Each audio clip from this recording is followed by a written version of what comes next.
kalau misalnya gerak kayak gitu tuh kelihatan kan rim putihnya. Berarti kita sekarang tadi yang ke-7, sekarang ke-8 ya teman-teman. Di sini akuarium.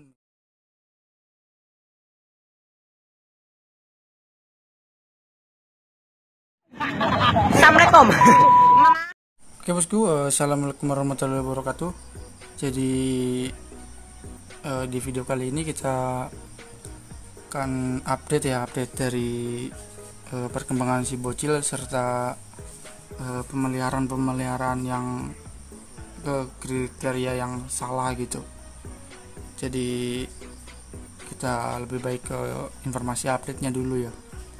Ini adalah CB yang dulu saya beli, mungkin umurnya juga udah berapa minggu itu. Udah ada perubahan yang cukup detail ya, udah lama juga belum saya update gitu, belum saya expose.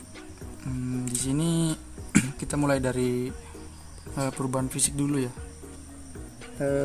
Kalau misalnya ini dilihat dari dekat, markingnya ini udah kelihatan, barnya udah kelihatan jelas banget.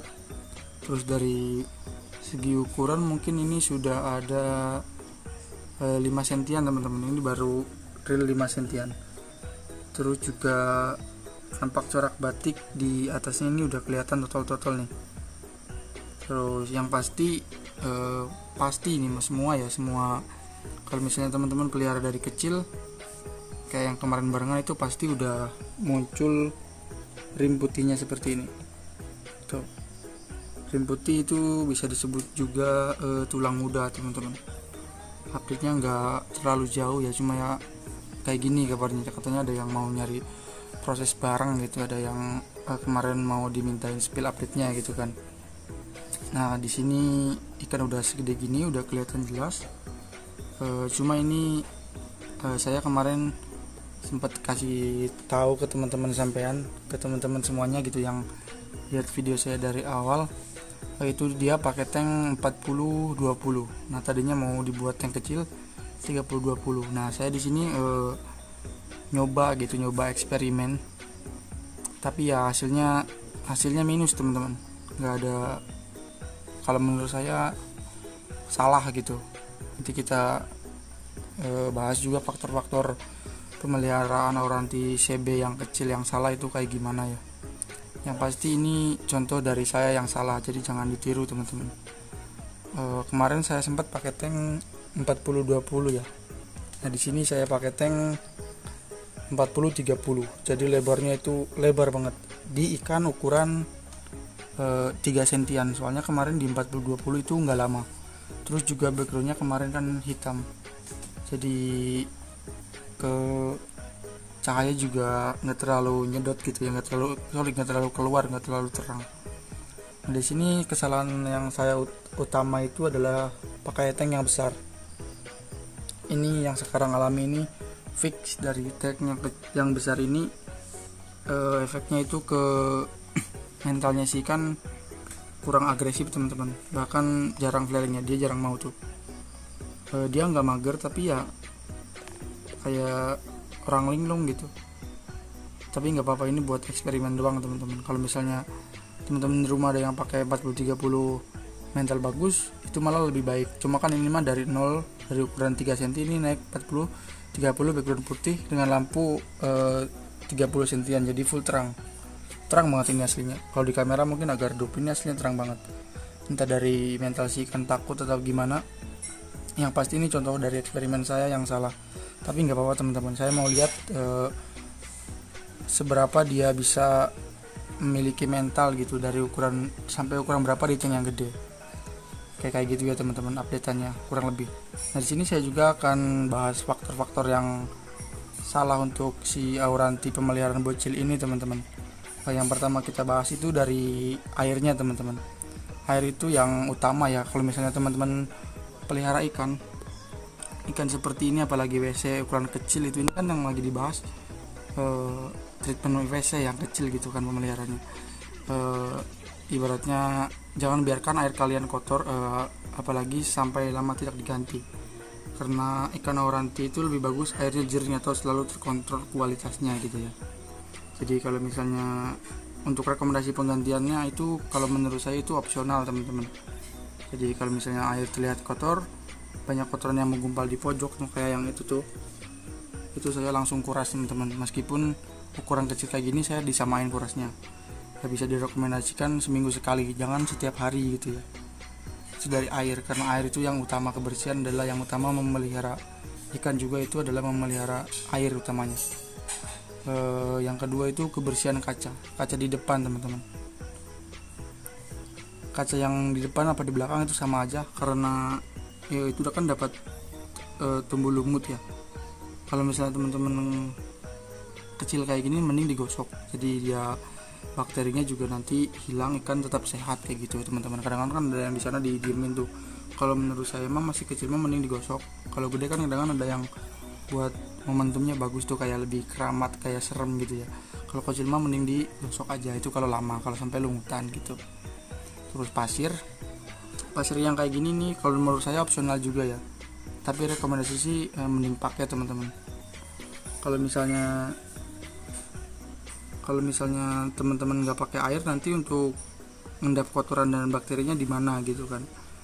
Nggak pakai pasir gitu. Kalau misalnya ada pasirnya, dia kan kotoran juga ditekan sama pasir gitu, nggak ngegumpal banget tuh. Jadi kayak keserap gitu, bakterinya otomatis bisa menempel di pasir-pasirnya gitu. Itu bisa jadi. Terus lampu ini juga yang utama teman-teman.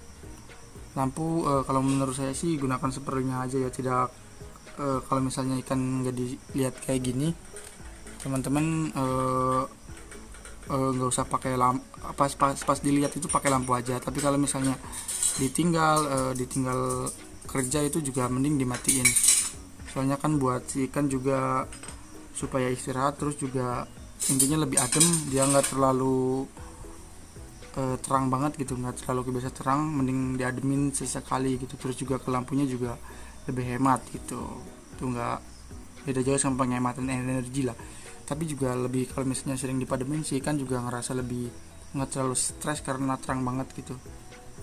Yang utama itu adalah, semuanya utama sih, cuma ya lebih utama lagi tutup kan. Kalau misalnya nggak ada tutup, ikan udah pasti loncat, itu udah pasti. Apalagi sekelas anak kayak gini pinter menghilangnya teman-teman.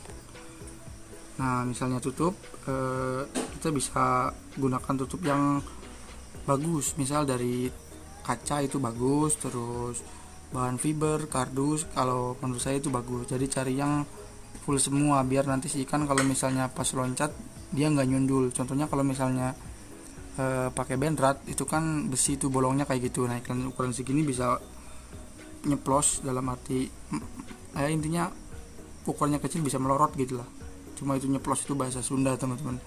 Terus juga bisa kalau misalnya gede segede gini, pakai si tutup akuarium dari benrat itu bisa ngelukai ujung mukanya. Itu kalau yang sering loncat, kadang-kadang habis WC itu kan ikan kaget dengan suhu yang baru gitu kan, lebih dingin apa lebih panas, ikan loncat berontak kayak gitu. Terus background, kalau menurut saya background kayak gini ya opsional juga.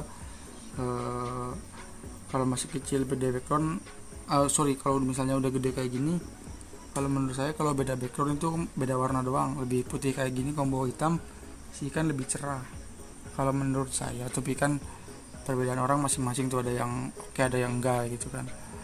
Itu kalau pengalaman saya kalau kayak gitu. Kalau misalnya treatment pakai background apa, kalau saya sih ini mah selera gitu ya, cuma kan sukanya lebih kayak gini, hitam sama putih, si ikan juga kelihatan terang. Apalagi ini warnanya ada yang macam-macam, biru, kuning, oranye gitu kan. Itu kalau menurut saya. Cuma kalau masih kecil kayak gini nggak terlalu kelihatan warnanya, masih warna batu coklat gitu ya. Terus yang ke berapa ini, yang ketujuh ya. Yang ketujuh ini paling suhu air di akuarium teman-teman itu berapa. Dan misalnya kepanasan itu kalau menurut saya kurang cocok di Auranti, kecuali di Permaruan itu kan hangat lebih bagus, air lama lebih bagus gitu kan. Terus kalau misalnya hangat, efeknya juga ada yang ikan intinya kurang nyaman. Kalau menurut orang-orang yang teman saya di daerah Bekasi, Cikarang itu yang daerah panas banget, kata orang sih ya, ada yang bisa bilang ya, si ikan jadi bengkok. Ada yang bilang kayak gitu. Ada yang bilang dari nutrisinya kurang, pakan hidupnya kurang. Tapi ada yang bilang juga ya bengkok karena suhunya kepanasan gitu.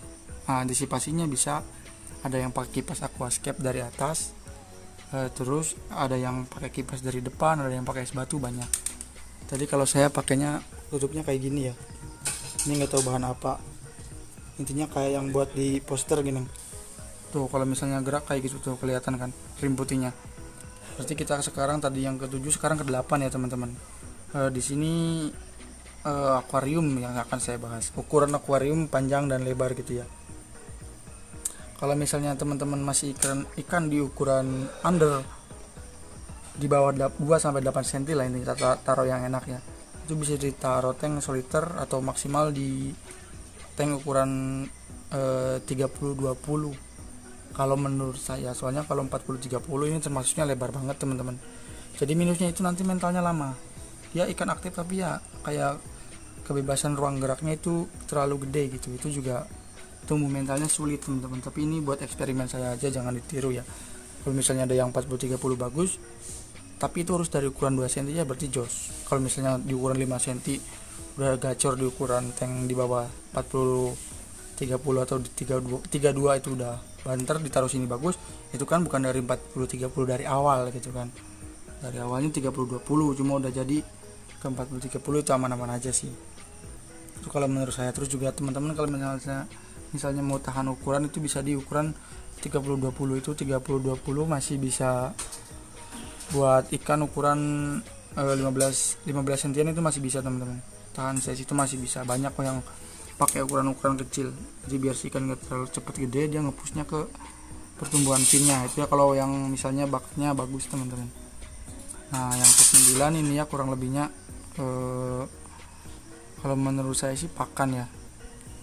Jadi meskipun si ikan udah makan pelet, tapi tetap utamanya itu harus pakan hidupnya jalan ya, teratur sesuai dengan habitatnya itu yang memang di alam.